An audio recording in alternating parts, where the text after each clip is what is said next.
All right, we are live. I'm just going to wait a few seconds to make sure YouTube and StreamYard are yapping at each other. Looks like they might be. We'll see. Kind of, sort of. There we go.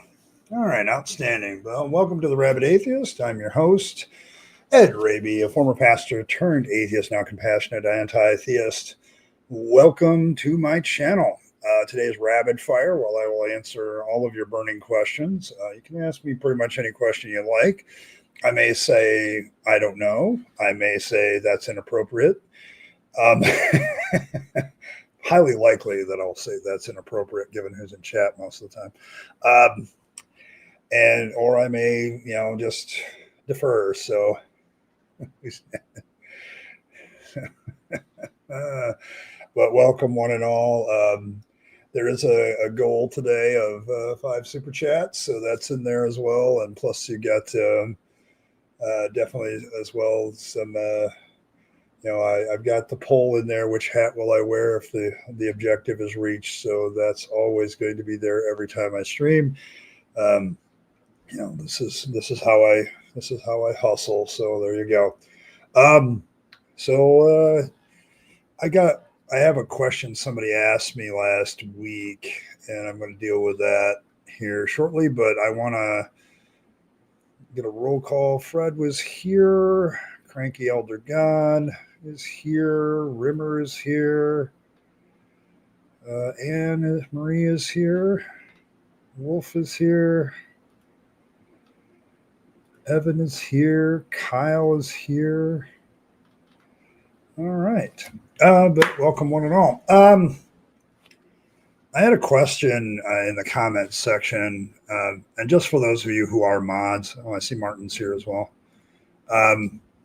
Somebody, I think it was Martin or somebody, that asked me the question about, do moderators moderate comments as well in a video later? Yes, they can. And often, responding to those comments, I don't have as much time to respond to comments as I used to. Just my life has changed in certain ways, and I'm trying to keep my own inner peace half the time, because a lot of the comments are pretty much the same, and they just, I get tired of answering them. I could do like a Word document with cut and paste and just do it that way, but I don't feel that that's very honest. I just don't do that. So, oh, there's Evan. All right. So, but yeah, go ahead. You mods are more than welcome to deal with comments you feel are appropriate or inappropriate, but do that. And then there's another question that one of those commenters asked me, because we got into a discussion. They're a theist, and they were talking about, my relationship with Christ. And I kind of responded, when I was a Christian, yeah, I thought I had this personal relationship with Christ thing. I thought that was the case. But then I realized that such a relationship really isn't possible, or something to that effect. And their response was, so you admit you didn't have a personal relationship with Christ? And I stopped the conversation at that point, because I know where it's going. Here's the thing about a personal relationship with anybody. If you have a relationship with somebody, that usually means that the person you claim to have a relationship with can vouch for you. Like, yes, I do have a personal relationship with this person or whatever. The problem I have with people who claim a personal relationship with Jesus is Jesus doesn't seem to be coming forward to say that they have that other side of that relationship.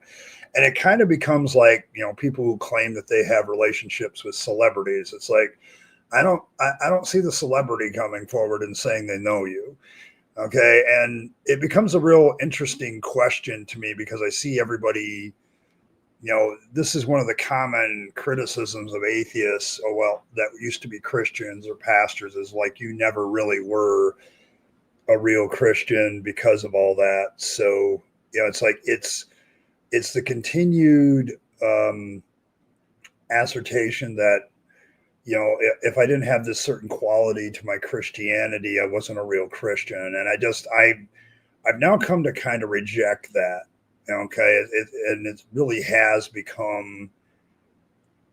It's a silly argument for me now. I just don't. Yeah, I'm kind of the same way, Fred. I restrict my personal relationships to actual persons. Weird, huh? Yeah, it's a weird thing.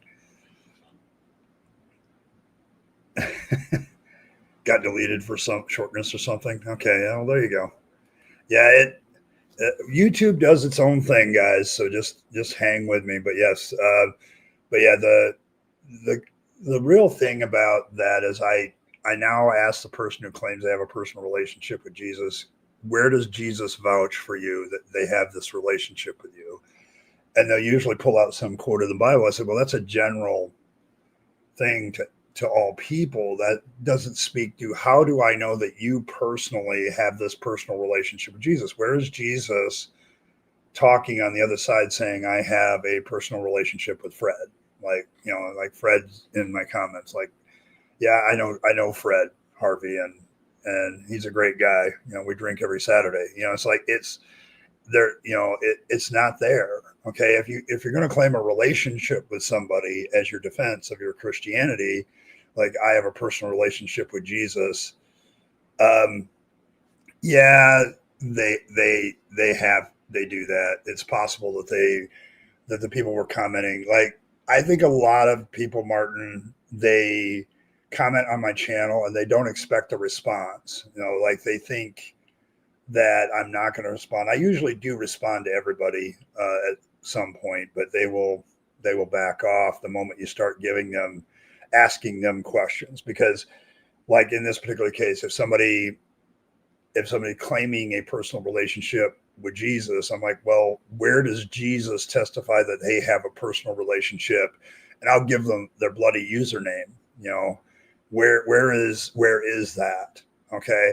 Can you show me, a text from Jesus that says he has this relationship with you? Well, no, of course I can't do that. I said, well, then you're making an unfalsifiable claim, and that's just not very good work.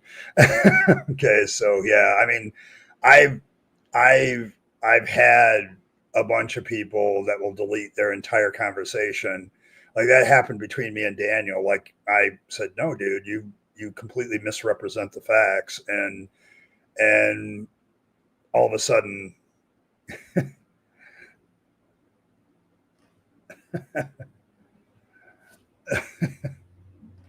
I don't know. I'm just using you as an example for it. I mean, I don't know. It's probably a guy named Jesus. They can't come into the United States anymore, so they're heading to Australia. So my poor Hispanic students that I used to have when I was in Texas, it's like, oh my gosh, I can't imagine what the conversations would be right now. So, so I'm evil. Okay, I'm evil. I put him in a relationship with Jesus. Okay, there you go. And say Peter saying, "Listen to you. You obviously know nothing of my work." Yes, yes, yeah. It's kind of like that. It's like if you're going to make a claim that you have a relationship with Jesus Christ, I want to hear Jesus's side of that. Okay, like if I claim a personal relationship with somebody, then you should be able to go to that person and ask for affirmation of that. Like, and it happens all the time with like celebs. Like, people will claim they have a relationship with a celebrity and somebody approaches them and like, no, I don't even know that person. Or, yeah, we've talked once. So there's that. Hey, John, good to see you. Assume Holland's still there. Windmills and all. God fearing to the Almighty, the bloody way they phrase it says it all. Yes. Yeah. Oh. Oh yeah. Yeah. George W.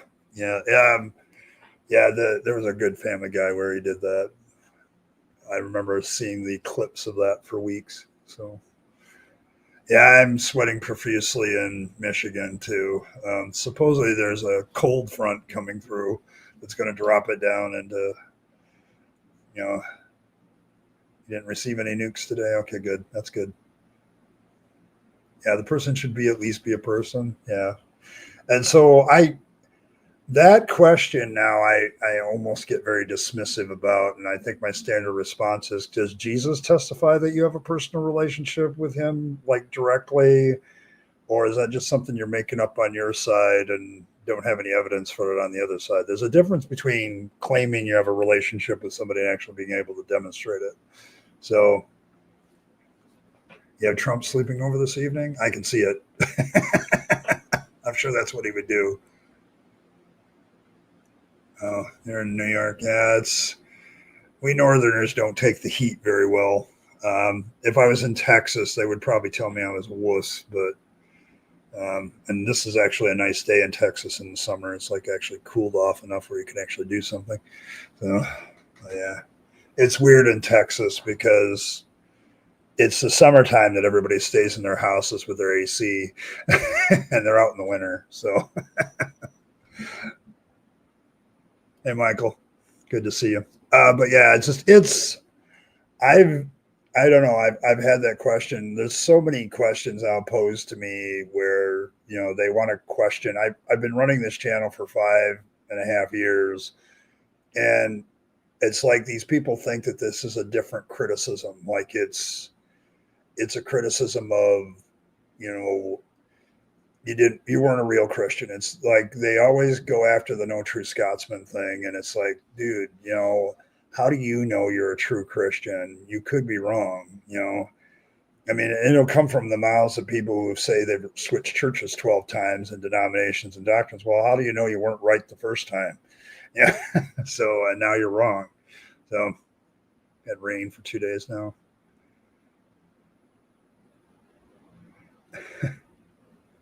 There's something for a NATO meeting. Okay, there you go.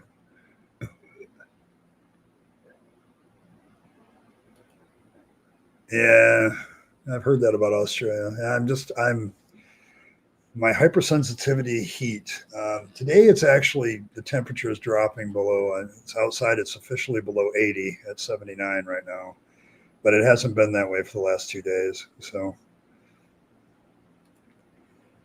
yeah, I mean, they do that too. The thing about that argument is it's universally applied by almost every Christian at some point.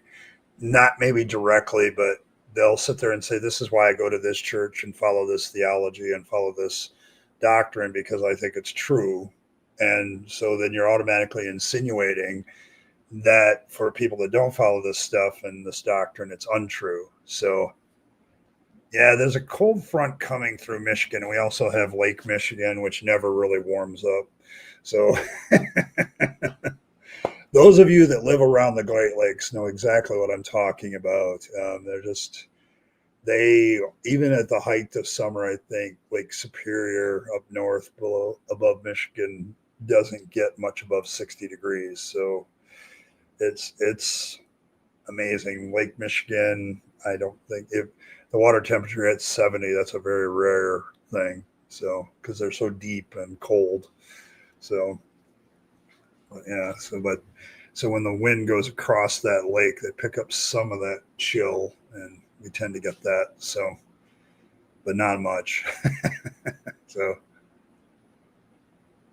never made it to that side.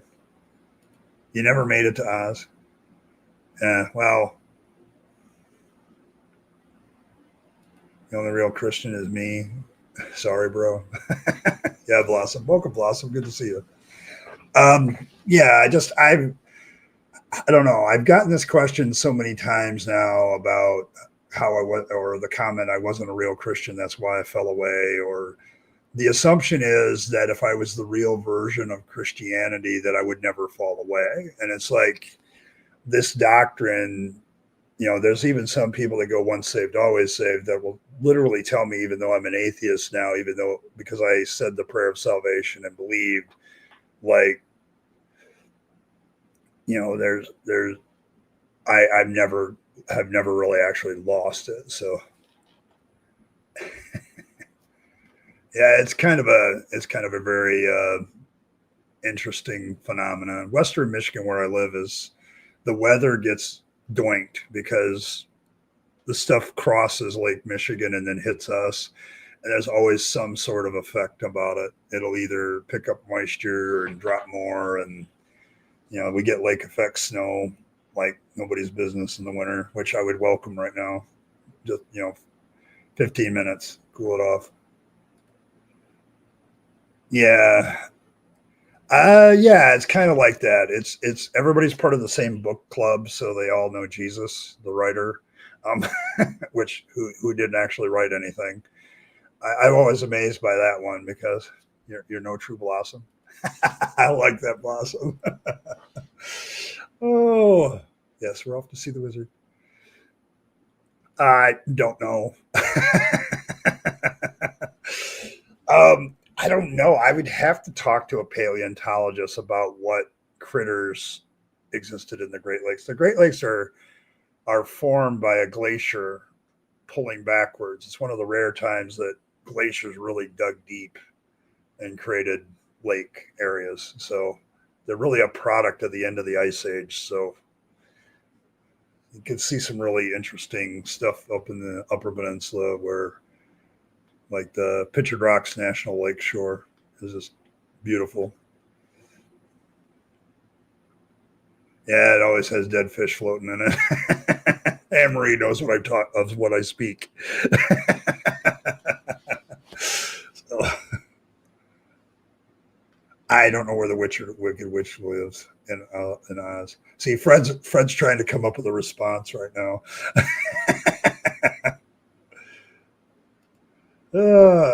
If there was a threat of Christian nationalism at one, I would stop watching all this kind of atheist content. But like, hey, I get it. Religion sucks. Not much new one can say, but here we are. So, not for it's still necessary to be at least somewhat on the dial. Yes, I honestly, Blossom, if I just got a major consensus from theists that maybe they've been unfair to atheists and that maybe Paul is full of shit in Romans 1:18-20, then I I would probably not have as much to do. But I spend a lot of time helping people deconvert from this stuff. So it's like, so to what? Well, we're just wondering have you been to the Emerald City lately, Fred?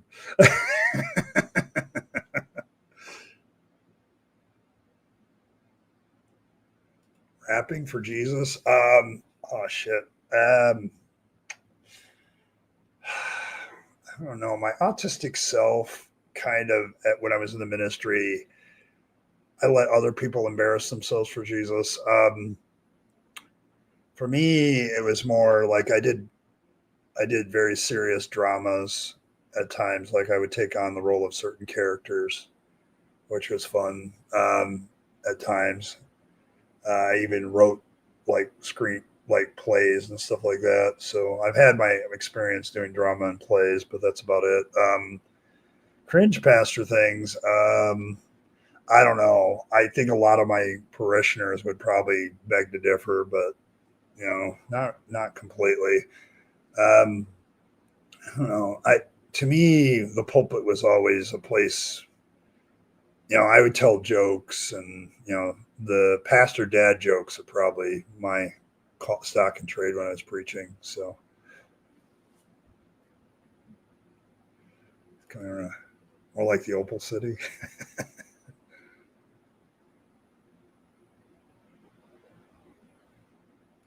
Yeah, I mean, I don't know.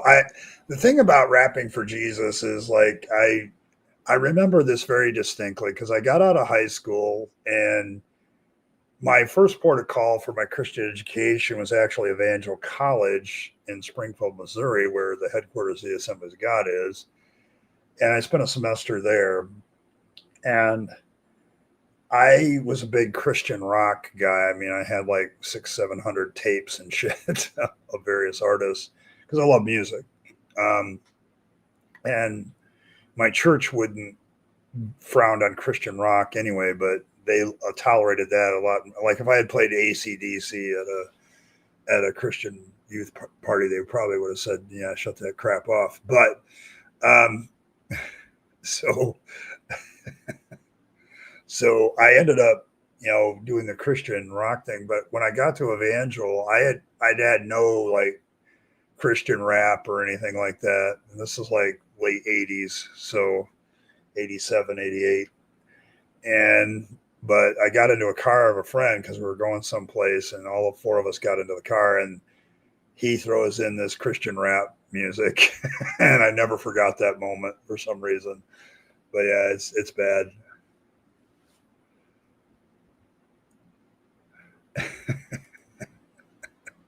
Ed agrees. I always agree. Maybe not. Yeah, I there are a few rap songs I like, but it's rare. It's like anything with me in music. You'll find something from every genre of music in my like button, but I'm not sure all the time whether that's true. So, but yeah, I it's just not my style, I guess. I ended up doing, I'm more of a metalhead than anything else, but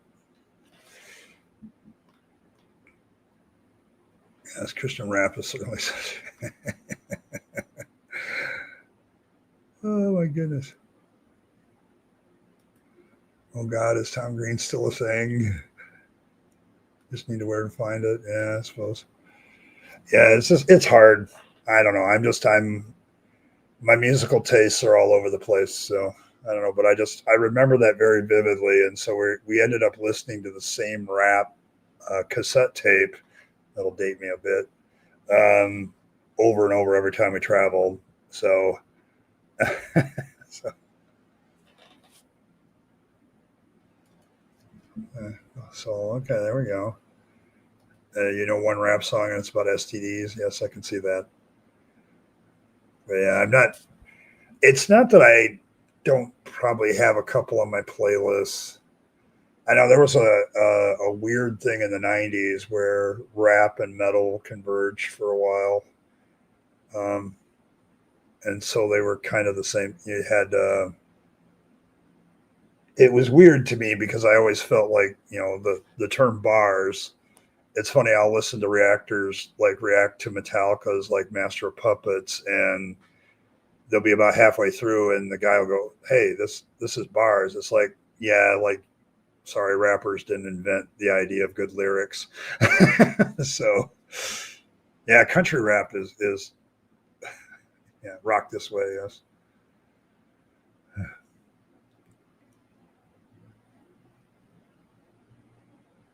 Yeah, yeah. I'm kind of the same, Blossom. I'm like, I've gotten to the point where my only sport that I really even pay attention to is like American football, and only because I'm in a fantasy football league with my family. So I have to kind of pay attention to who's doing well and who's not. Not that it's mattered because my kids keep kicking my ass. So I've had I think every one of my children, no, maybe except the oldest. My middle child has been champ of the league. We've done it 5 years, and my daughter's won, and my middle child has won twice, and and dad hasn't even made the playoffs all 5 years. So I don't know what I'm doing apparently. Yeah, that was an interesting one. Yeah, walk this way. Yeah, yeah. I don't know. I like I like the original better by Aerosmith. So I don't even know who that is, Evan. That's how unfamiliar I am with rap music. I have no idea who you're talking about. You don't like anything or anyone, but I'm not a misanthrope. Are you sure about that? Misanthropy. Can you self-diagnose misanthropy? Generic example. Yeah, it's a generic example, but yeah, I don't know. He's a French African rapper. Okay, that's probably why. Americans don't like anything unless it's like got the "Made in the USA" sticker. Except when they want something cheap, and then they'll accept anything. We were fond of the British for a while. Those Beatles and Def Leppard and Iron Maiden, and all those guys. For a while, there was the British invasion was a thing. So,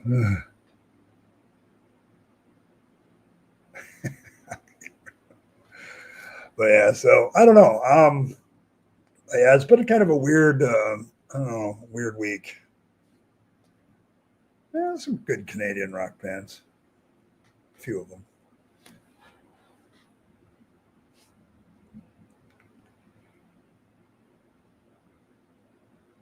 I don't know. See, music and me are really weird. My autistic brain kind of, it's got to tickle my autistic brain or I'm just not going to deal with it. It's probably why metal has lasted with me for so long. It's one of those things that just becomes a staple of my life when I'm feeling like shit, so Glass Tiger. Hmm. Let's see. I was trying to think of all the music I once upon a time had in my Christian rock collection, which no longer exists. Um,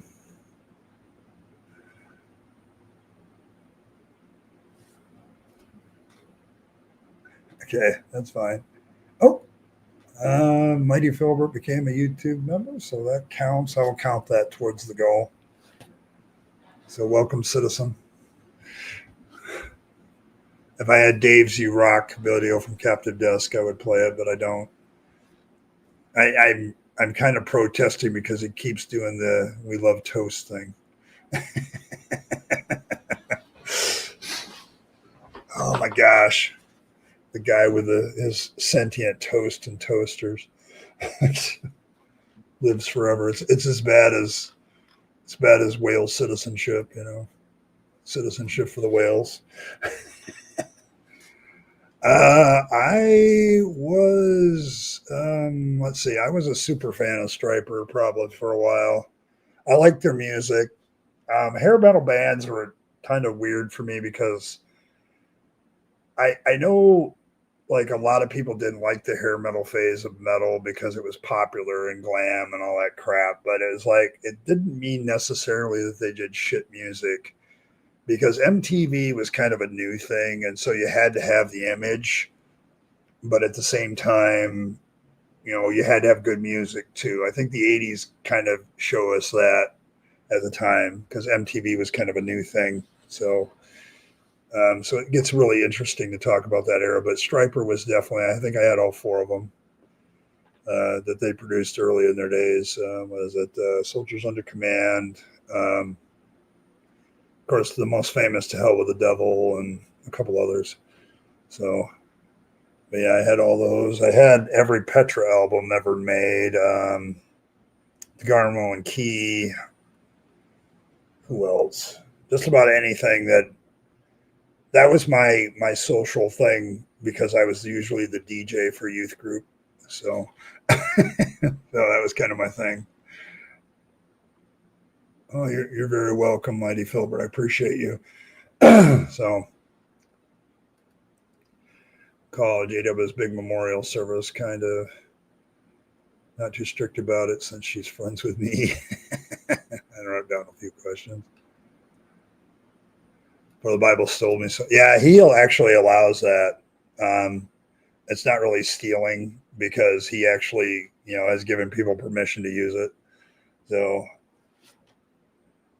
do you love toast with Vegemite? Yeah, there we go. If he wanted to, why wouldn't he want to? I mean, I want to do that.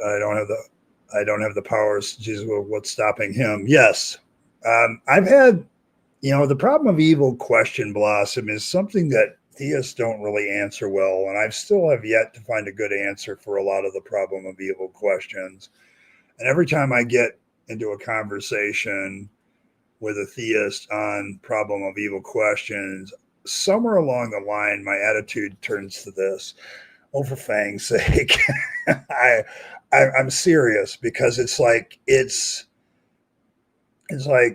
so let me get this straight. You're compassionate enough that if you could stop natural disasters, if you wanted to, you would. Jesus and God absolutely have the power to stop those natural disasters, supposedly, but they don't. doesn't that kind of prove that you have more compassion than the God you claim to serve? And then they get really defensive. So, yeah, well, you know, he's fair. JC in this picture has pot. So, and who says he doesn't? He needs a pot of petunias too. Okay, I get where you're going. But yes, but yeah, it's a fan. But a lot of it is for Fang's sake, because I've gotten to the point where the problem of evil. It's like I think I got into a big row with Jim Bob a couple years ago about this, or a year ago, because I'm like, you're not doing the real problem of evil argument. You're doing a very watered down one, and they do that all the time. They'll water it down, and it's like, no, your omniscient, all powerful God who knows everything and is everywhere present sits in the corner of the room while some little girl is being sexually assaulted and does nothing about it. If I was in that position, you would call me an evil bastard, but it's God. So you give me, so that's, and that's, I point out, that's the real problem of evil argument, is having the ability to stop something harmful to happen to people, but never using it. It's almost like he doesn't exist, so don't assume, and that becomes the real issue, because it gets really funny every time I talk about the problem of evil that they always want to change the goalpost of what is evil. And it's like, no, let's keep it right here. He used to drink alcohol and go to the club, and he has faded out. He would point to his proof that when he would follow and found Jesus. Actually, having a good testimony, Kyle, is actually pretty common. People love that. They love the I changed my life around because of Jesus argument. It's like anything, like we all gravitate to the person that was down and out and then found a way to get themselves out of it. And what Christianity does, or religion does, is they'll claim, well, it wasn't they themselves that come to this realization. It was, God bringing them out of it. I see a lot of this, but changed lives doesn't impress me anymore, because you'll see changed lives in almost every religion. Like it's so universal, it's ridiculous. But yeah, they'll sit there and they'll tout that stuff as like it's proof of Jesus. Well, I think if I remember correctly, Malcolm X made the same claim about Islam.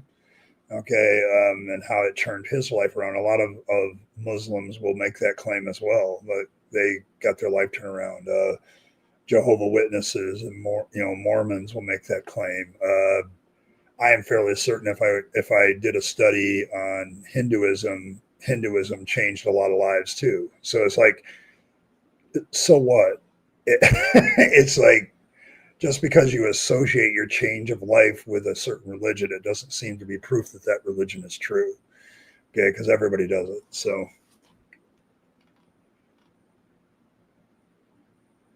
Let's see whether most noble in my position if they didn't. Well, the problem I have with the Nobel Peace Prize is I don't think you should get it if you order like violence. Okay, like if you order a country to be bombed, you probably should be off the list of the Nobel Peace Prize. But they leave people like, I remember the big discussion with Barack Obama. Like, Barack Obama hasn't stopped bombing of certain countries when he was president. It was still going on. It's like, I think there's other people more deserving. The problem is most people that are deserving of the Nobel Peace Prize are not as well known. And it's become a real, I don't know, to me, it's just kind of a popularity contest anymore. Like who is everybody talking about in world politics that's leading to peace? I don't know what their definition of peace is. That's part of my problem. So, Javen, he needs not to be a zombie. That's probably true. Toast with Vegemite and a fly. Okay, there we go. Oh yes. Russ Taff, Amy Grant, Michael W. Smith, Sandy Patty. I didn't have any of her shit, but She was a big discussion item when I was in Bible college. Yes, yeah, it's kind of. See, the thing is, all of us would also note that there's a lot of Nobel Peace Prize winners that are religious people, and when you actually analyze their life, they weren't exactly deserving of the title.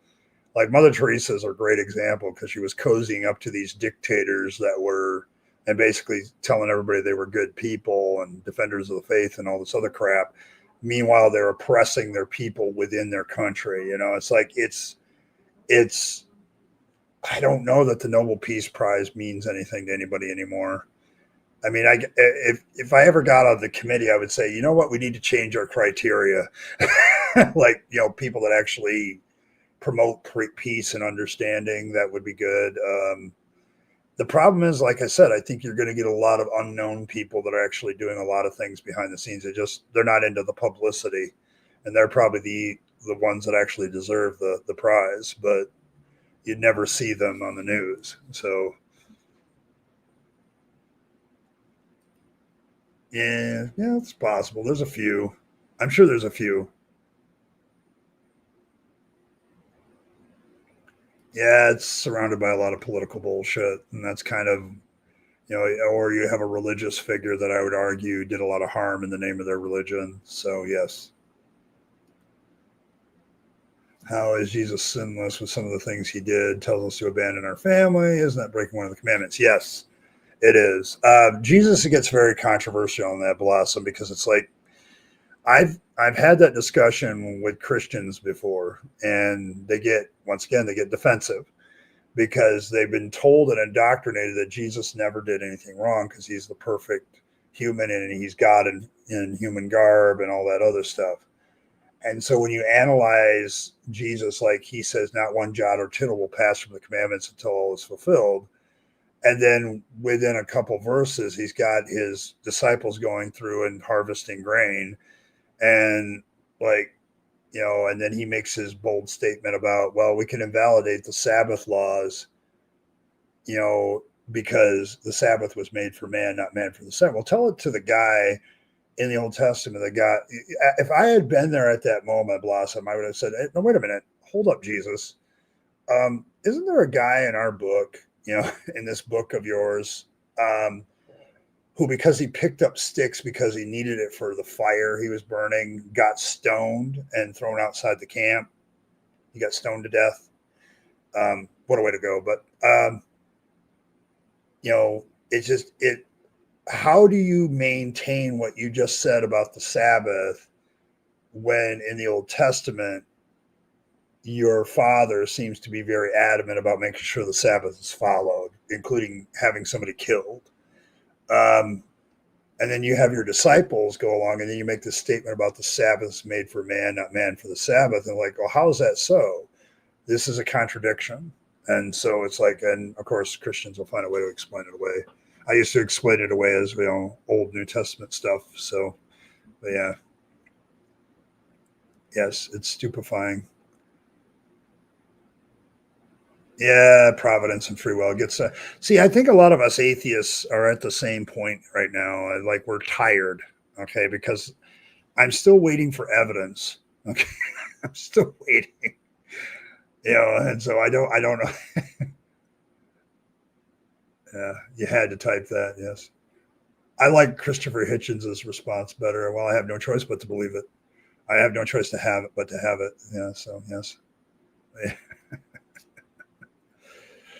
Oh man.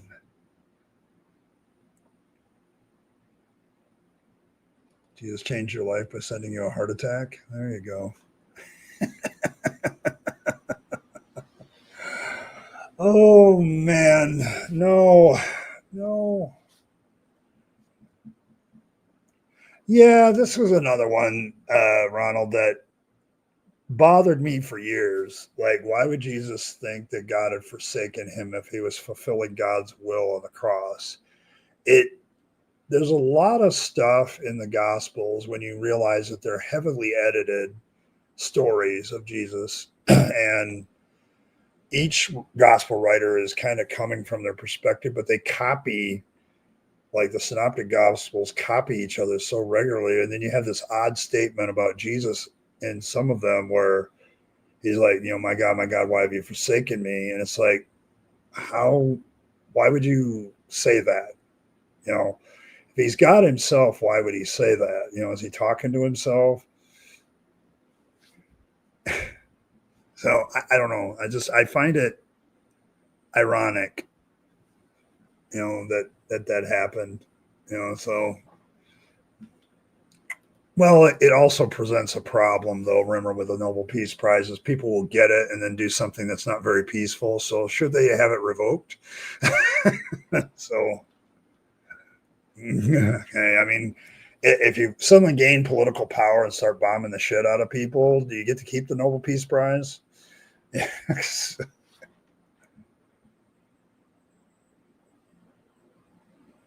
You'd be less annoying than yes. Never really understood how Christian consignments will believe in free will and also God's plan. Free will only makes sense from a secular and at least non-Christian perspective, as far as I can tell. Yes. I used to have that argument when I was an Arminian versus Calvinist debate, like the free will versus predestination stuff. And in the end, I don't know if God, it's like when you'll have theists be critical of me because I must believe in hard determinism if I'm an atheist, which I don't.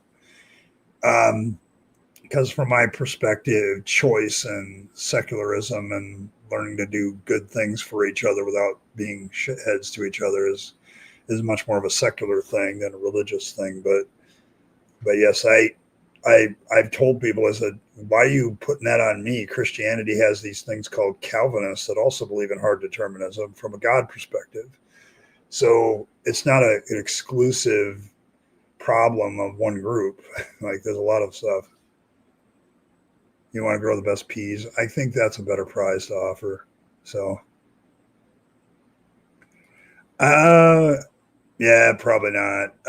It probably should be actually given to people that actually do something. And honestly, to me, it maybe would be better if it was like a lifetime achievement award when after some, give it posthumously.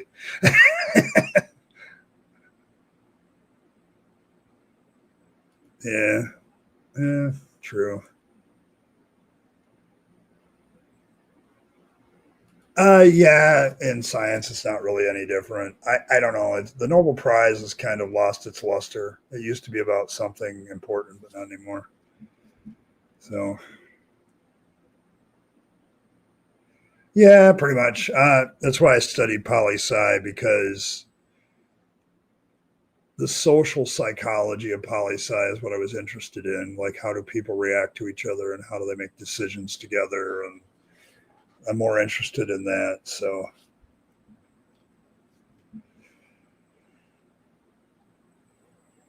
yes, because you have this special knowledge that makes you better than everybody else. Dude, you don't know that. You know nothing. Okay. But then he contradicts himself by saying it won't pass it.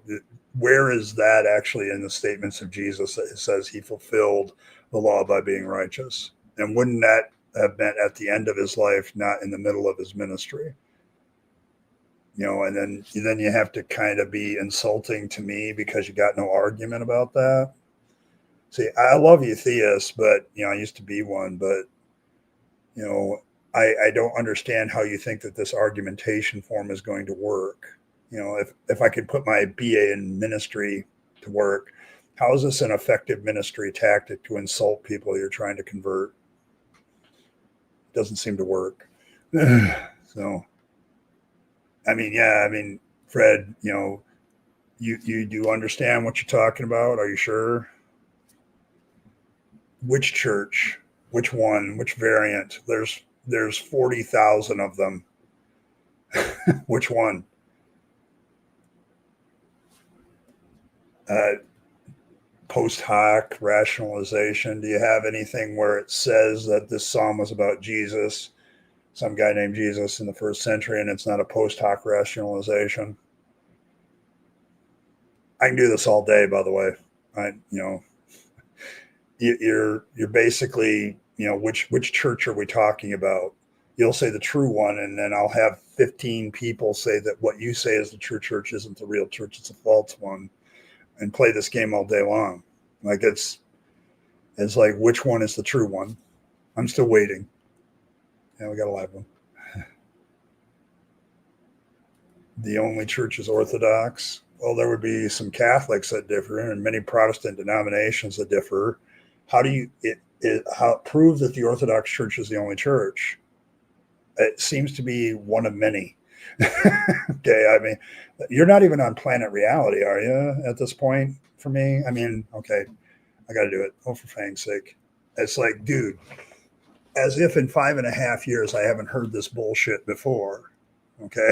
It's like, I will have some Catholic come on here and basically say that you're wrong, that the Orthodox Church is the false church. On what basis, evidential basis, do you say yours is the only true church?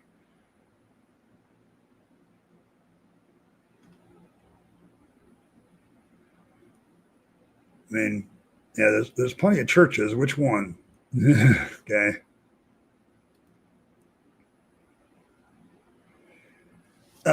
No, there wasn't. And I have evidence from the Bible from that. Am I of Paul? Am I of Apollos? I'm of Cephas. There was divisions within the early church very early on, depending on who, and Paul openly admits it. Okay, he has to fight against it. The idea that there was one church that everybody went to, no, they had regional shit almost immediately. I mean, Paul is even fighting against that disunity problem in First Corinthians. You can't make that statement in the light of the scriptures themselves, because you already had people that, I mean, they're already talking about false apostles and prophets and teachers supposedly in your book almost immediately. How do you make that statement, that that's the case, without any evidence? I don't see any evidence that the church didn't become very divided very early. Okay. I mean, within the 2nd century, you already have this quote unquote orthodoxy versus Gnosticism fight. There's, yeah, I mean, which Orthodox, Greek, Eastern, Russian, Roman, early church, what are you talking about? But the notion that somehow there was no divisions in the early church, it's just nonsense. Especially when you have Paul saying so. For fang's sake. Thanks, Cranky. Appreciate you. That's actually too. So, but yeah, I just don't. How do you make that this when you know for fact that Paul in 1 Corinthians is fighting against divisions of the church almost immediately? It's like they had warrings against false prophets and teachers by Paul and Peter, supposedly, very, very early. I'm sorry that the idea that the church was unified into one Orthodox church at any point in history, I'm not sure. I mean, you even have Paul disagreeing with Peter about what should be doctrine very early on. I mean, no, there is no, how do you have a serious understanding of church history when you say that there was one time one church? I'm not really sure that was the case. That is a very arrogant statement to say that you have the only, so you have arrived ahead of the rest of us. This is the kind of ego boosting, your hubris is astounding at this point. It's very proud. And as a former Protestant, if I was still a Protestant, I would say that you're full of shit. Okay, you don't know any of that. The church fathers proved nothing. They were men who had an opinion about God and the church. Okay, and that doesn't prove that they were right. Okay, so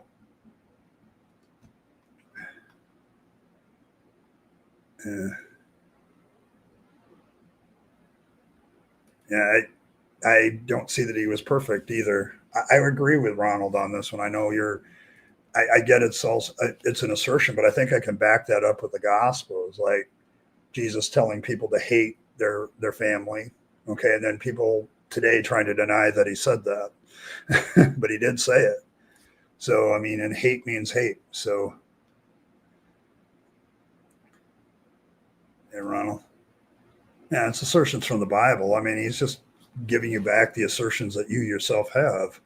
So, yeah. So, hey, Joe.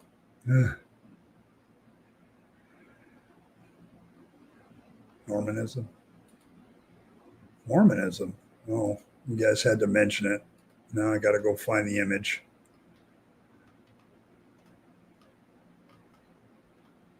with my Mormonians. Yeah, here we go. There you go. There's the Mormons.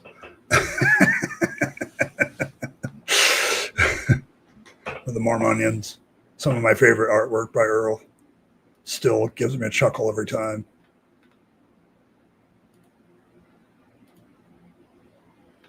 So, hey, Triple E.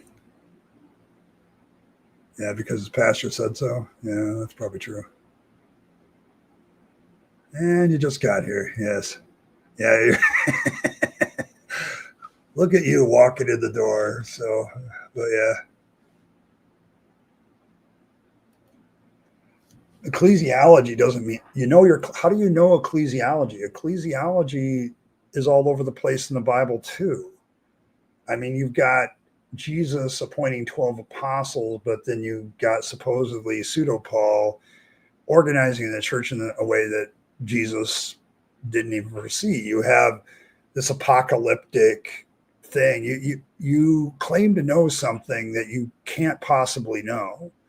Okay, I'm sorry. It's you're all over the place. Okay, because ecclesiology, and I've studied this because it was my forte in theology because I did my stuff on First Timothy and the pastoral epistles.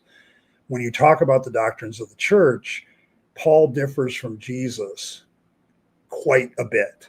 Okay, so and I don't think Paul actually wrote the pastoral epistles. The more I looked at them, the more I decided not to. But if you're going to hold that they did, his differences with Jesus on how things should be, because Jesus doesn't really set up a church order because he's supposed to come back in 40 years. Okay. And he didn't do that. So then we have pseudo Paul running around trying to organize the church later to be a more longer lasting thing. And unfortunately, they were very successful. And there's hundreds of millions of a lot of people. So what's your point? There's a shit ton of Hindus. Does that make it true? I mean, yeah, I mean, which orthodoxy are you? Because there are many orthodoxies. Supposed everybody sits there and claims that they're the Orthodox Church, the real church. I'm just not seeing it. I'm just not seeing it. So yeah, it's still over for Fang's sake. So yeah, shit sandwich. Yeah, it was created by bigger churches. It's nothing. I'm not strawmanning you, dude. I've been there. I've done that. I've claimed to know the truth. And no, I'm not strawmanning you at all. I mean, you're making these claims and you have yet to back them up. You haven't proven that the Orthodox Church is the true church in any way, shape, or form. Okay, prove that. Okay. Sorry, you say you know your ecclesiology. Well, I know my ecclesiology too. And sorry, there's a difference of opinion. I haven't even talked about the Orthodox Church. So how am I strawmanning you? Okay, I'm talking about the biblical account, but supposedly some people say that is. Okay, if you're going to know your logical fallacies, at least apply them properly. So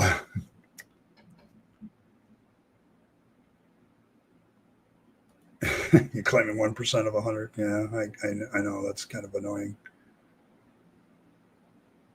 Yeah, it's too bad that Jesus won't come down and tell us who's right. Weird like that.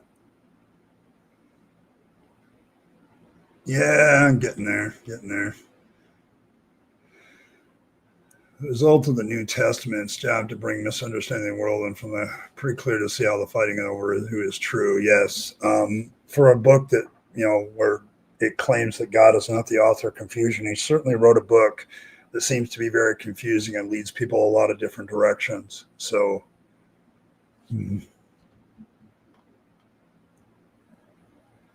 uh, Only dad can judge me if you live today. See how ripped he was. For I've not come in very and a daughter against mother and a daughter-in-law against her mother. Yes, I mean Jesus actually kind of promised that there would be fights between family members, and for a God who isn't the author of confusion or divisiveness, yeah, it doesn't seem to work. Too probably. I know Asho got here, and yeah, he's Martin too.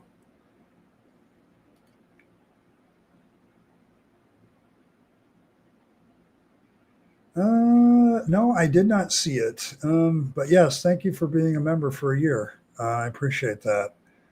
Yeah, I mean, yeah, it's a good. We're a weird bunch, but we stick together. So but yeah, I'm sorry. I've studied. When the guy claims that he knows his ecclesiology, well, so do I. So, what are you talking about when it says? Any opinions on the Bible where you go against the academic consensus? Currently, I think there's kind of I don't know, there's a couple of things that don't have academic consensus. So I'm trying to think of something that has academic consensus that I slide against. Well, the problem with academic consensus in the Bible is a lot of these are biblical scholars, quote unquote academics, but the problem is there isn't academic consensus on, for instance, the existence of Jesus, because there's a bunch of historians that say he doesn't exist, and there's others that say he possibly existed, and that sort of thing. I think there's a good case to be made. Like a lot of professional academics still, like the writings of Paul are controversial, and a lot of people still back the 7 authentic works of Paul. But as some people have made the valid case that Paul has about as much proof of his existence as Jesus does, maybe just slightly more. So, yeah, I don't know. The problem with academic consensus, I guess it depends on what you're really talking about, because some academia wouldn't give you a nickel for. So, like the ones that have to sign statements of faith. Yeah.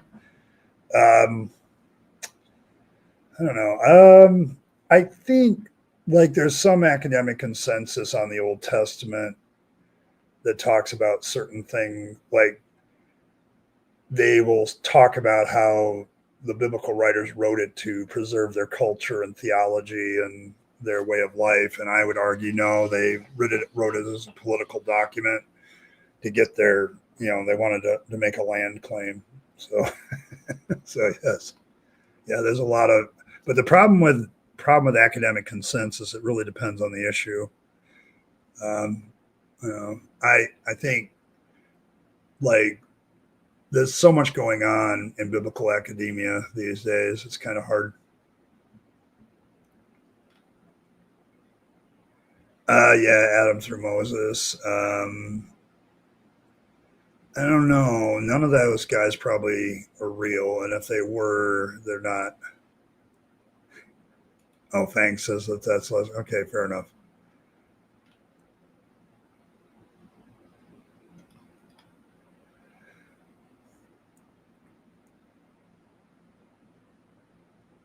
I try to stick with somebody triple E for a while. Like that guy was entertaining to me. I'll admit I felt like I was playing with my food a little bit because I've seen all those arguments before. Like there's nothing new there.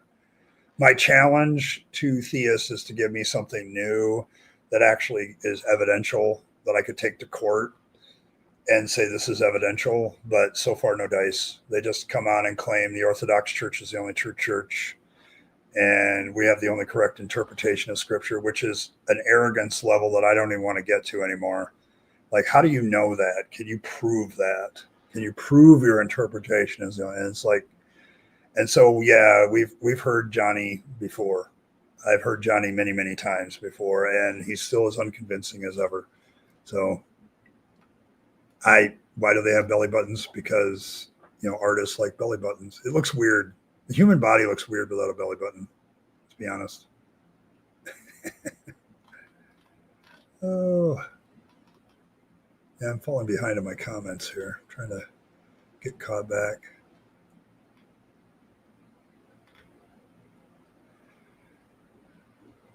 Yeah, Azo's been around forever. He's been around since, like he was my first member, so it's hard to beat Azo. Hey, man, I do like your new artwork there, Azo. Looks like we share the same artist. Uh, Academic consensus on anything can be very difficult. Yeah, yeah, less than 1K. Yes, there was a time.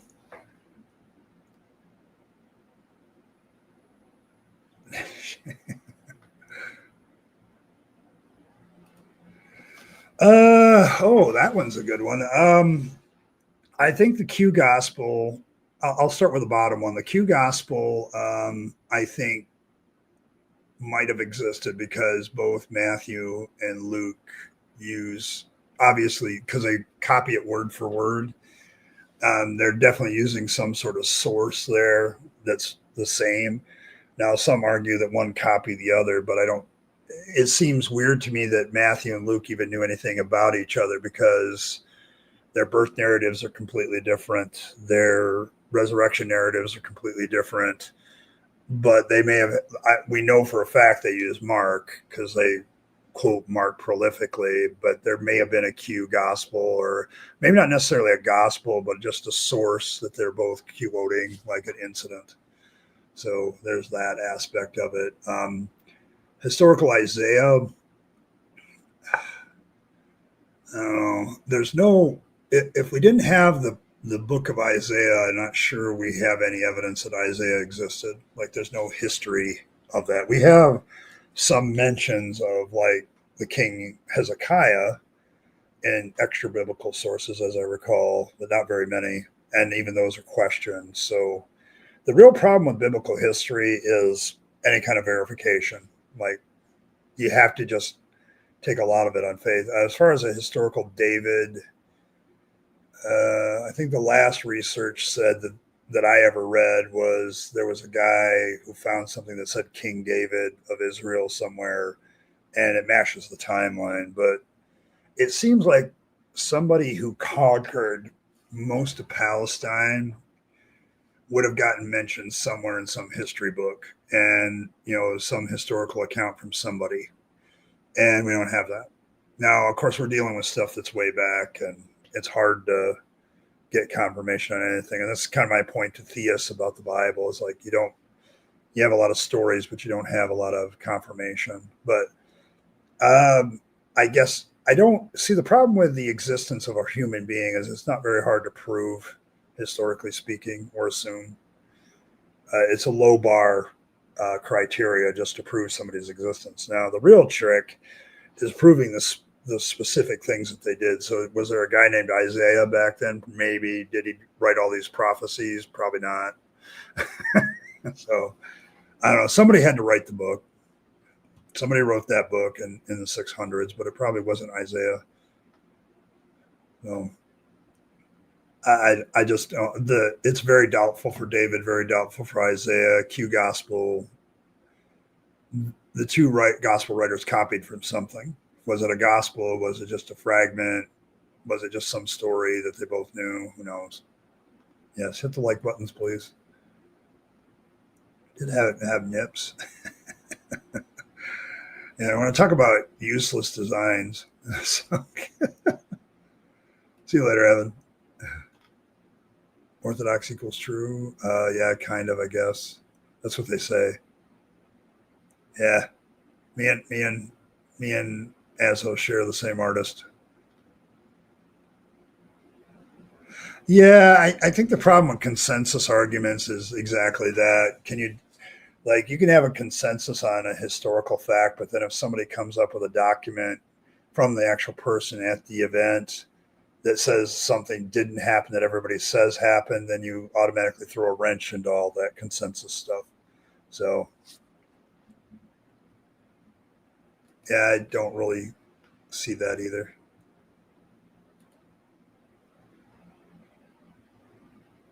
You proceed to give a basic argument. I promptly forgot it. Yes. You're going to get this a lot, Triple E. At this point, if you've been out of the faith for a bit, they keep coming back and regurgitating the same arguments. I expect that apologetics channels will go back and start redoing some other things that they've done in the past. A lot of what apologetics is they wait a while once they do an argument and it's been debunked, so they can bring it around again and rehash it and redo it. So yeah, you'll see that a lot. My interactions with theists over the years, I'll have to say, have changed. I've gone from being very as respectful as I possibly can, but a lot of theists have ruined that. Okay, I've gotten to the point where I've heard this argument before. It's like the personal relationship or the argument I started with tonight. I hear, oh, you didn't really have a personal relationship with God. That's still the argument. You didn't have the true Christianity. It's like, well, how do you know that's the true Christianity? Give me some evidence that it's the true Christianity, not just your claim that it is.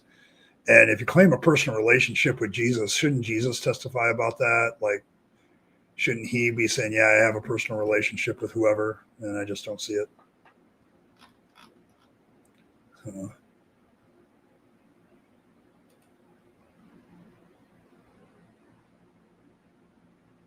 Yeah, it's possible that David actually exists, and that's probably where it starts. Um, you'd probably have a better chance after that with like the kings of Judah and Israel. So there is that claim that Luke copied from Matthew. The problem with that is, why then only that? Like, why doesn't he copy some of the rest of Matthew and interject his story? See, the problem is the unique material, both Luke and Matthew, doesn't jibe at all. Like they talk about completely different things. And so if Luke copied from Matthew, why only in that spot? Why only the Q stuff? So, so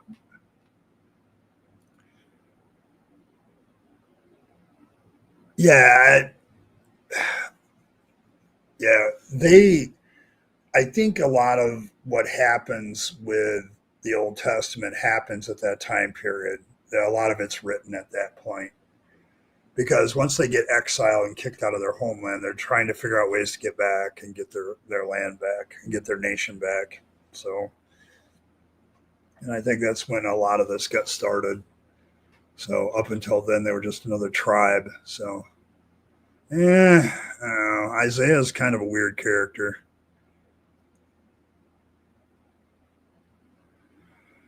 Yeah, it's a concocted work based on current scholarship.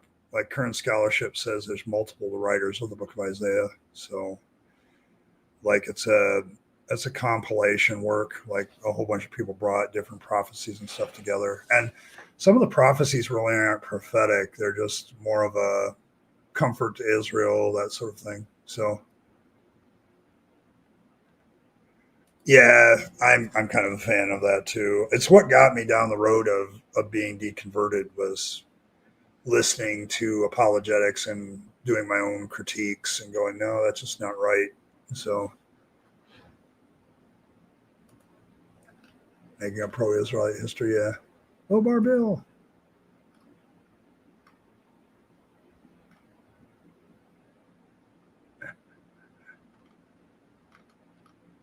Uh, yeah, that's kind of my point, Mighty Filbert. It's like this guy like conquered a lot of the tribes around Israel, and it seems like he would have showed up in the record of one of those tribes or something by now. And we have a lot of information from the tribal period of Israel, like of Palestine region, where there's tons of tribes fighting and warring with each other. So um, David, if David, it's like one of those growing legend things. Like David might have did like a historic battle for Israel, some guy named David, and all of a sudden he becomes king, and then he's king of the United Kingdom, after Saul and so on and so forth. So it's like it's hard to look back at the time period and say, no, if David was all that, why is he only mentioned here in the Bible? So why can't we see that? So and let's go into gods. I'm surprised David didn't become one of the pantheon myself, actually. Yes, created to fit and Ray Comfort's hand. Oh, yeah, I'm going to have Fang get Earl to do some artwork of Fangs purifying a banana. Like, we'll do that. Yeah, he's probably the best one, remember, I would argue. Yeah, he makes a case for David's existence, but it's still kind of cheap. So I have not analyzed Satan yet. To me, Satan in the Bible is kind of dull. It's all the things that the church has done with Satan that's far more interesting. Like, Satan is not the serpent in the garden. That's a thing that was made a connection later. He appears in Job, and does the accusing thing and then disappears. I don't know. There's a lot of doctrine that gets built up by Satan. I mean, it's an interesting dive, but what most people think about the devil and Satan compared to what the Bible says about devil and Satan are two very different things. So they're like very, very different. Covered at small hands and dangerous.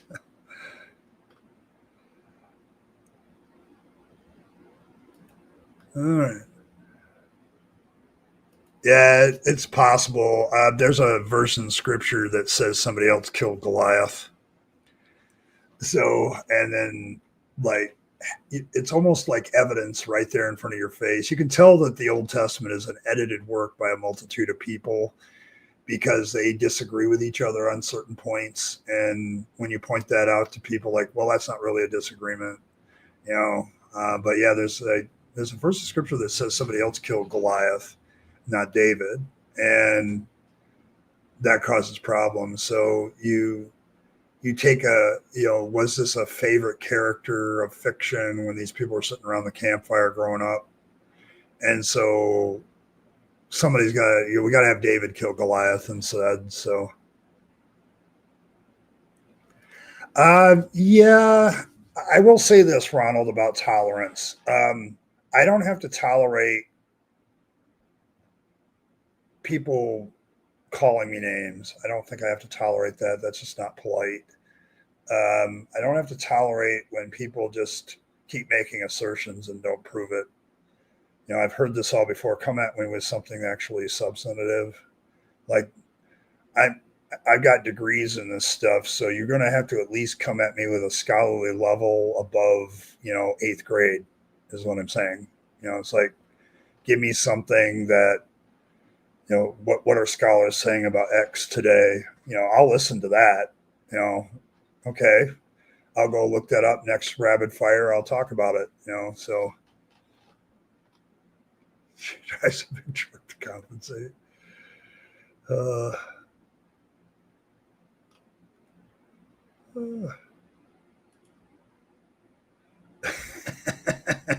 That's probably true. Oh.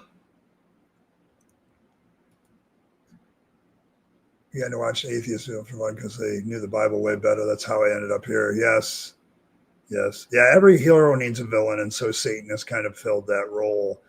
But when you look at Satan and Job, he's not really an asshole. He's just one of the many sons of God who just happens to be the accuser.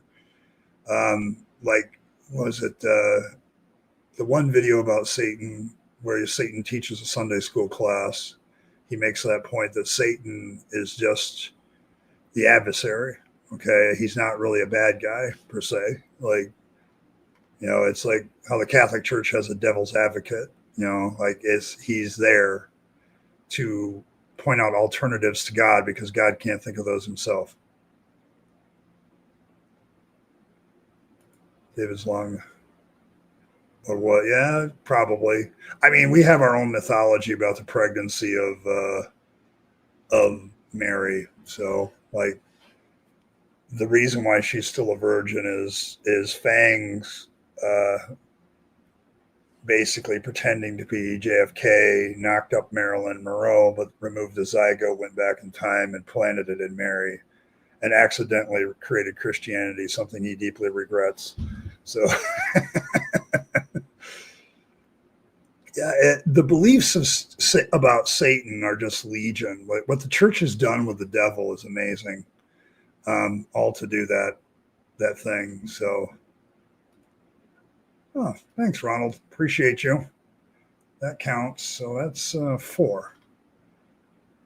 Because we got, let's see, yes, Lady Filmer, new member, Cranky Elder God, Martin, and Ronald. So that's 4, if I'm reading all my stuff right.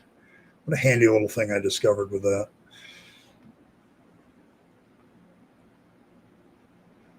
Oh, yeah. Yeah, did he have a gambling problem? You missed the fangs. Oh, we got a bunch of them. The fangs emojis is we're always a work in progress. I'm very happy with that. So, oh, I'm listen.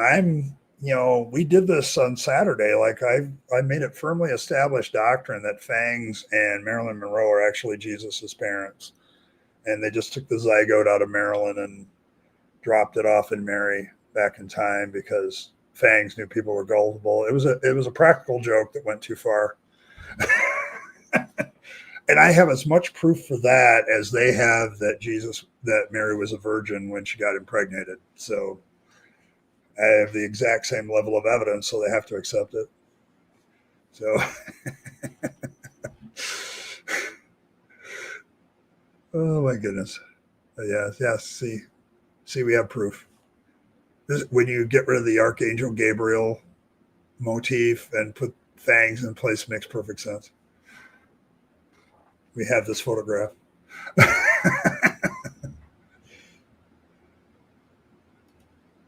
See, I'm still embarrassed to remember how I thought I understood the Bible and thought it was true. I'm extremely embarrassed how zealous I was trying to relearn the Bible and fix my errors. Yeah, I wouldn't be too embarrassed by that, Triple E. A lot of people fall into that camp. I mean, I had degrees in this stuff, and I knew the troubling questions way back in the mid 90s that I had, and scholarship has come a long way and made it worse for theists, by the way. It hasn't made it better. So I agree. I have exactly the same level of evidence that Fangs is actually the father of Jesus, that God's the father of Jesus. Like, it's exactly the same level of evidence. So, yes.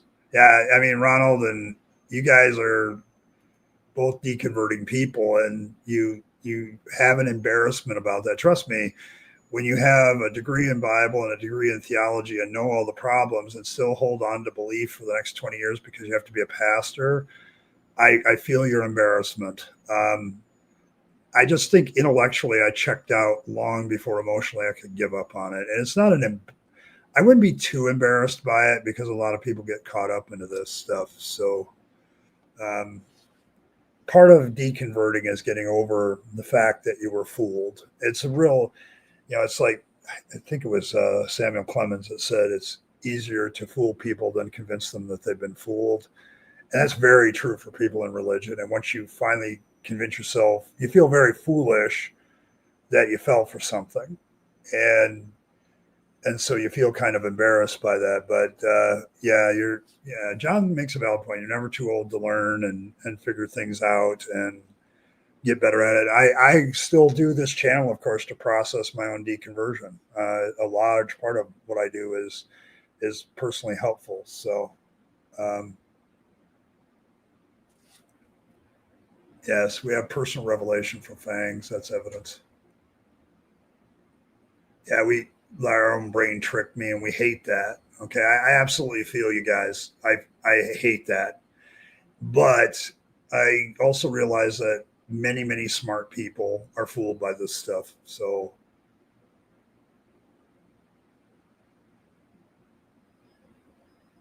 oh, thanks, Fred. Oh, I think between the memberships and all that stuff, yeah, we've hit 5.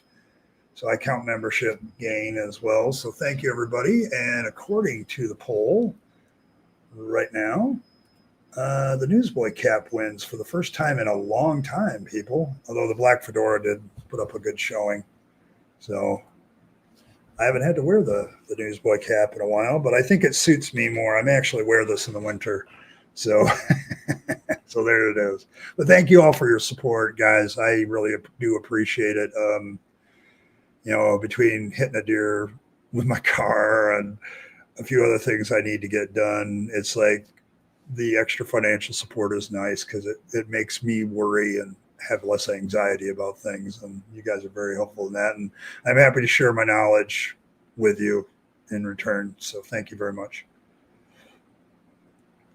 Yes. Yes. I like this one, and I'm going to probably wear it this winter when it gets cold.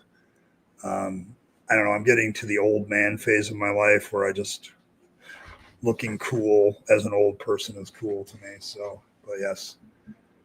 Yeah. We also get told not to doubt and question it because the indoctrination is heavy here. Like if you have doubts about your faith, people just, they don't, they don't want to, they don't want to acknowledge your doubts are real and deal with them. The church is very ill-equipped for doubts, so as evidenced by apologetics.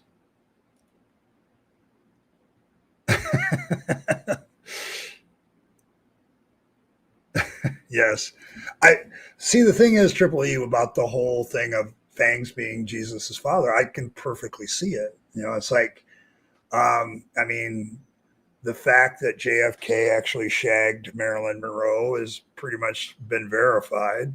And so it's perfectly reasonable, Fangs being a trickster god, that he could take JFK's form and oops. And, so now I'm going to take the zygote out of Marilyn, who in truth wasn't the first playmate of the year, though they changed it. It used to be the sweetheart. But then she was the one and only sweetheart because then they just turned it into playmate. But and then they just retroactively made her the first playmate. But it's like I can see it because Playboy and Playgirl are recommended reading.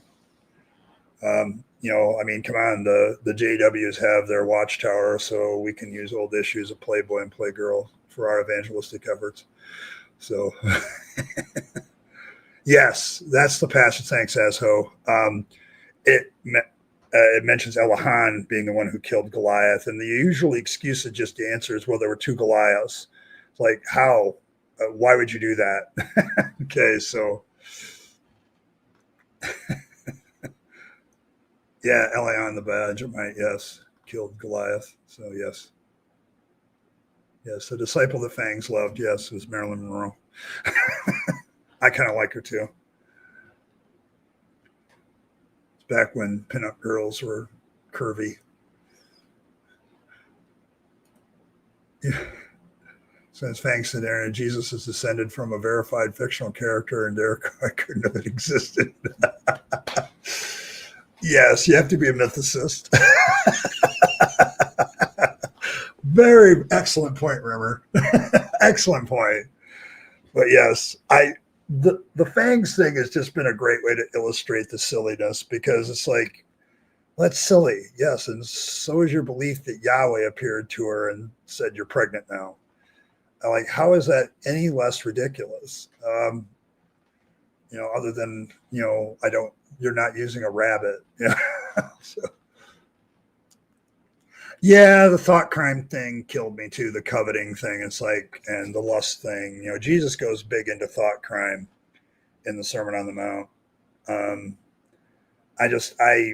To me, it was like, how can you punish people for thinking things like that? Like, I look at the whole like lust question, for instance, and it's like we as human beings are attracted to other human beings sexually. Like it's a thing, not everybody, but this is how we kept the human race going. And checking each other out is like so common.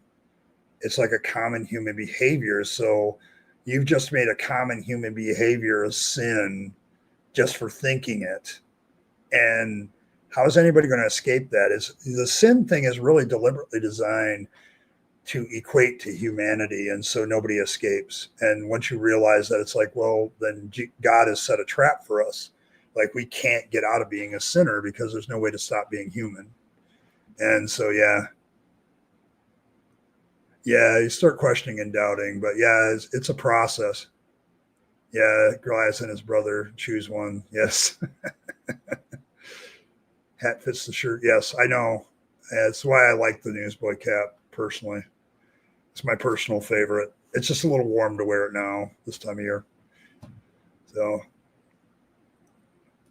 I get it. It's a total legit. Yeah, well, there you go. That's true. Oh, blessed are those who rub one out. We had sex a couple of times. The Holy Ghost didn't get into that, and I'm not sure that Mary was satisfied either. Yeah, I mean, if you're going to impregnate a young Jewish girl and make her face the stigma of being an impregnated young Jewish girl in that society, you should at least, do her right and make sure she had a good time. But yeah, it doesn't seem that Yahweh did that at all. He doesn't seem to be very concerned. Yeah, sure. Yeah. Sharing the message of things. Yeah, I mean, if you're gonna impregnate a girl, at least make sure she had a good time. So, and I don't think Yahweh did that for poor Mary. She just kind of gets forced into it, and even the sex was bad. So,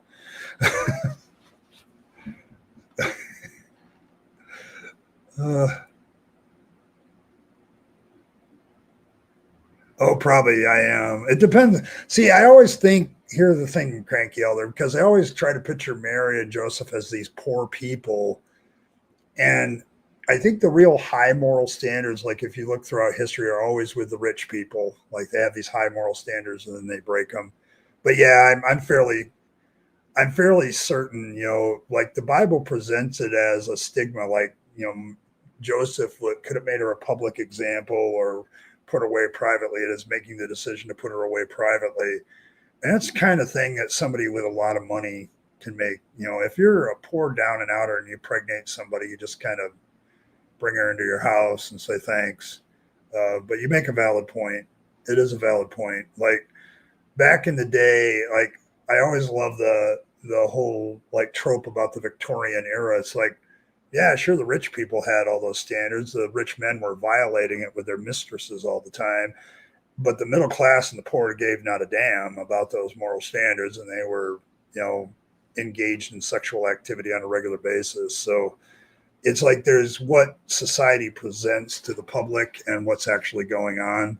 So, but when you're writing a story about an immaculate conception in order to make a point theologically, yeah, you have to have the stigma with Mary. So, yeah, infinite punishment. Hells are usually a deal breaker. I never could get used to that doctrine. Yeah, how can a bad lover be a good God? Probably not a good God. Sex was different, but they had not. You could have sex with one at the time.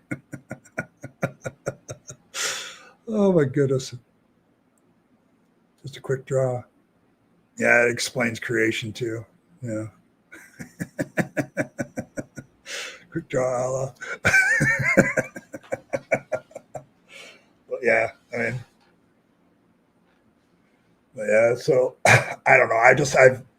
I just find the whole thing humorous now, and I'm glad we came up with the cult of fangs to illustrate it. So, and some of you were talking like, but Earl sent me something today about Watership Down. Some of you need to look up the video called Watership Down Prelude, and it's like a 3-minute clip, and it's the mythology behind Watership Down, like it's what appears at the beginning of the book and at the beginning of the movie, I believe. And so, yeah, So there's that aspect of it. But it's a good little vid to explain the mythology and how. So, oh, look at that. Earl shows up. I conjure her name and she's here. You're another one of those people where you say their name and they show up. But yeah, we have photographic. You're buffering, eek. Yeah, okay. Well, there we go. There you go.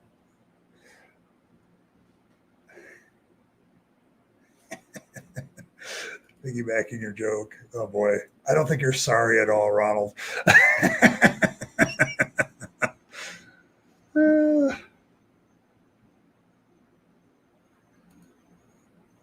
His own shadow, my fellow Europeans. Oh my goodness. But yes, we have, I did this little one with AI. This is my own AI artwork. Well, it's AI's artwork, not mine. I just asked it to replace the Archangel Gabriel with a black rabbit. And sure enough, this is what it came up with.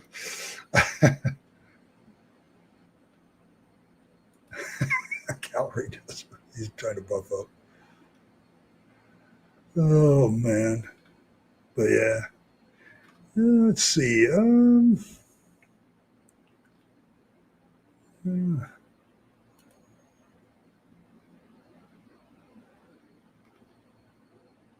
Everybody's glad to see Earl.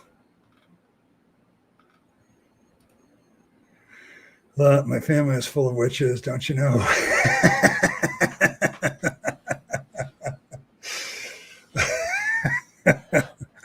So I just conjured up Earl. I now know how to conjure up Earl.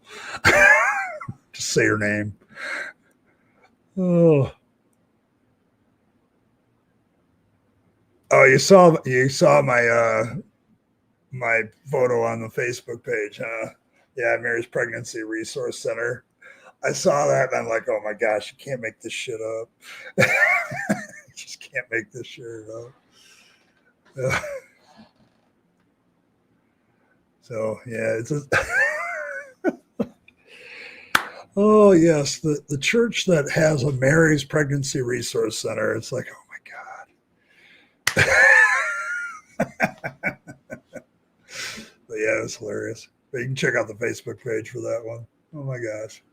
I saw that and I had to post it.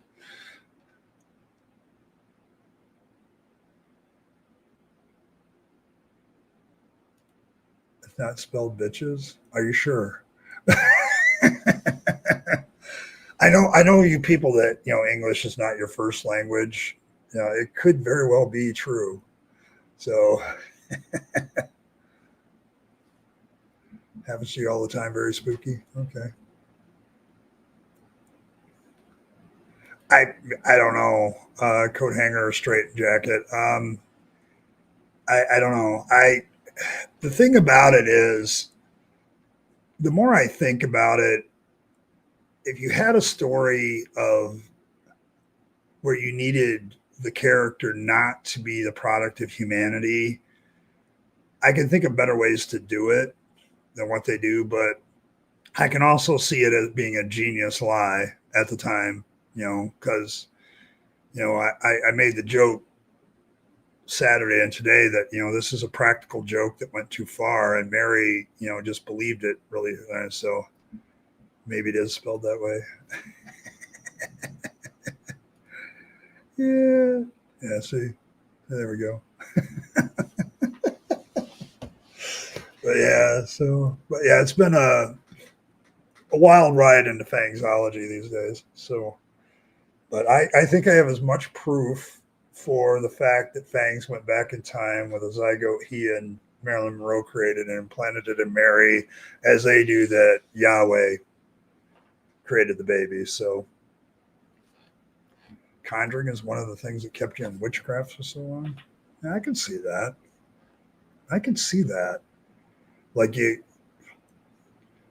tried to tell this to my former Pentecostal brethren and sister, and that you can convince people of a lot of things, and I can see conjuring being one of those things. I convince people that the Holy Spirit would come down and make them talk in tongues, and they believed it enough that they did it. So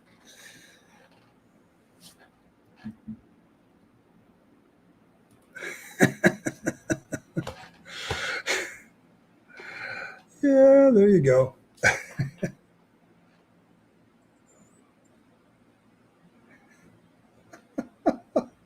Yeah, I can see that. You're going to repent with the California tomato. But I don't have him queued up. Won't take long to get him. Oh, you mean this guy? The tomato pope? It's still one of my favorites. Oh my goodness. But yeah. So yeah, I could see it. So there you go. You can repent with the Pope. Is it Gayland Whale Month? So we're doing like gay whales. I don't have that picture queued up either. I can find it in 3 seconds though. I can't remember if it's this one. Yeah, there we go. Got both ears. There you go. There's a Holy Scripture of Fangs. Okay, there you go. There's the link. So yes, we have proof of Holy Scripture. But yes, this is the authenticity of the Holy Scripture of Fangs. But yes, so July is Gay Land Whales Month. Okay, we gotta have a month for them, I guess. Have a month for everybody else.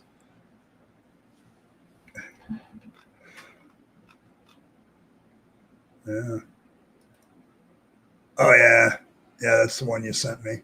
That's the one you sent me, Earl. Yeah, it's disturbing that the writer of Watership Down gets so many things about Fangs' mythology right. So there you go. There you go.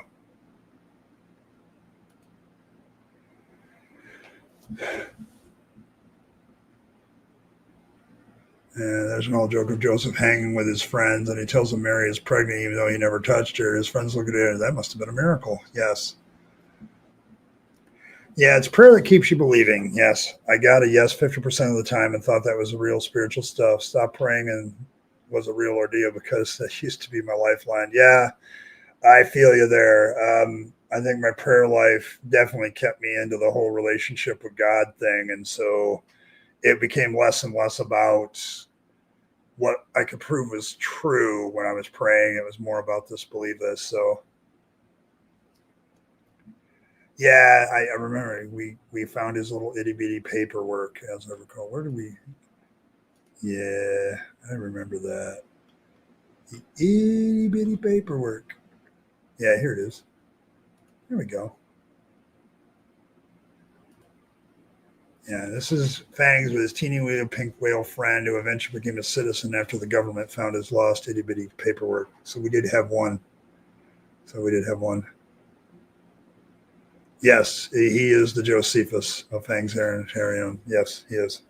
Like we are connecting this up because when you listen to the mythology in Watership Down, I just have to replace the names, with the sun to Lisa the Rainbow Draft, and the rabbit god becomes Fangs, and it works. So, and then the rest of the story is about a family of rabbits trying to find a new home while at the same time serving their Lord Fangs. So it works.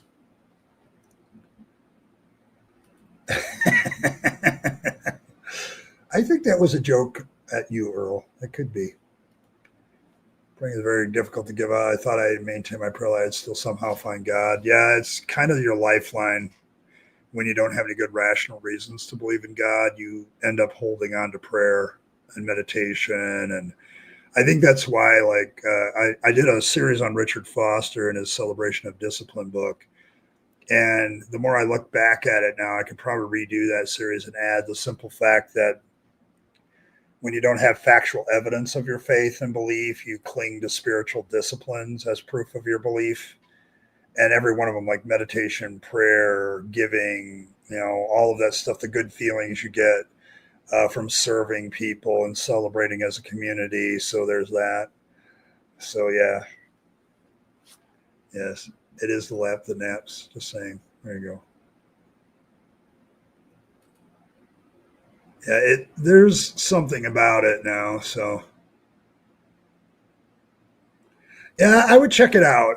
Like the beginning of the movie is where we're pulling that from, the mythology, but like it's so much, like it overlaps with stuff that we came up with so well.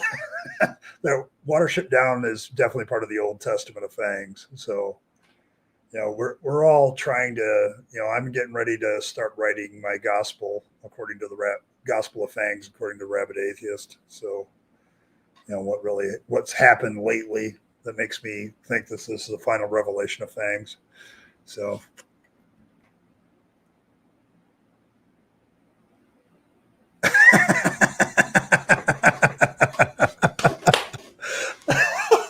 I'm sorry, Blossom. I know. Yeah. Ceremony. Oh my goodness. Yes, there's a bunch of people. Oh, yeah, I know. Oh my goodness. Plays without believing in a deity. It's just one of, yeah, there are, Michael, that's actually not unusual. People will hang on to various spiritual disciplines. Um, I know one guy that like still ties, but he ties to like medical organizations that help with cancer and stuff.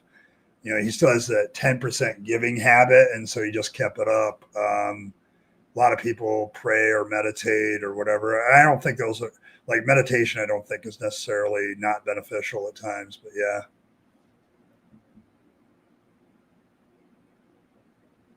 Oh, that's right. You're leaving for Florida Thursday to go meet Missing Mod. I hope that goes well for you, Earl. I really do.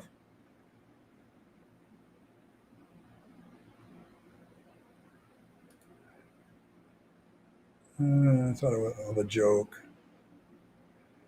but no one in my life would appreciate Yahweh more like yes, like. Okay, yeah, it's a good one. Fritz the cat. I don't know. Try to keep it bunny oriented. Like the Peter Rabbit series of children's books, I think is in the canon. Uh, yeah, I mean, I yeah, I think it's a good move because you can still get the charitable feeling that kept you in the faith, but you're actually doing something with your money to help. So yeah, there are bunnies in Fritz the cat. Okay, yeah, it's the puns. Like me and Earl, when we get together, it's a pun fest at times. Yeah, it's like learning. I've laughed at my last name for years, and I've made fun of it because it fits my way of dealing with, like when I was a younger child, I used to get picked on a lot, and probably because I was an autistic weirdo, and nobody really knew what that was back then. Um, so I kind of started making fun of myself in advance, and then it just diffuses anybody making fun of me, and the puns and the all the other stuff came out of that. So Yahweh of the highway, yeah, there you go. Knowing that I'm just only trying to be honest and talking to myself, but I can't. Too much baggage. Yes, I got to that point too, Triple E, where it's like I couldn't pray anymore, and I don't anymore. It's why I find like speaking in tongues distasteful because it reminds me of a time in my life. So, and I just, Eddie Iman's old man is afraid of your serial killer. Um, allegedly. Allegedly. Ugh.